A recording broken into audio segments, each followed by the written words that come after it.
I invite you to come with Biscuit and I as we review and discuss the documentary No Country for Old People, an expose about the nursing home crisis in America, written and directed by Susie Singer Carter. Full disclosure, I appear in this documentary and I was interviewed for this documentary back in 2023 in August, I believe. Susie saw the TikTok I made the day after Laura died, my disgust with the nursing home. And then she was so shocked that Laura was so young and they wanted to show Laura. They wanted to try to do away with the ageism. Like there's this thing in nursing homes where it's just kind of expected, like, okay, they're old, this is what happened. At least that's what I felt. And that's what we thought Laura's story would kind of break that mold. They didn't ultimately end up using Laura's actual story, but she's in a collage of everyone affected and everyone they were representing. As I watched the documentary, I see how it just didn't really fit. And ultimately, it's the same tale as many of these other people were telling. So after I kind of got unfrazzled by, or I was a little upset that Laura's story didn't get out there more, it still is out there. And the way my sister put it to me is I did the best job I could telling Laura's story. So I took that after dealing with that and I watched it, and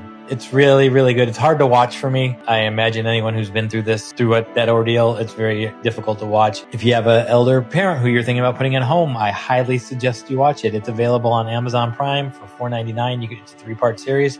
Highly suggest you watch it. And the only thing I can tell you is no matter how nice they look on the outside or how beautiful they are, because Laura was in 3 nursing homes.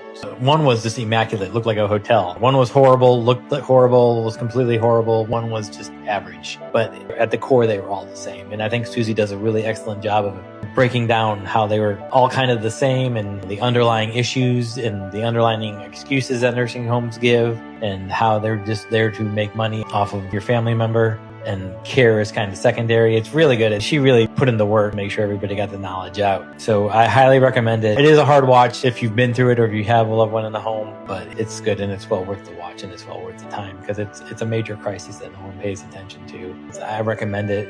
And I know there's some bias to it, but she did an excellent job. And it's well worth your time and the $5 you'll spend watching it. So.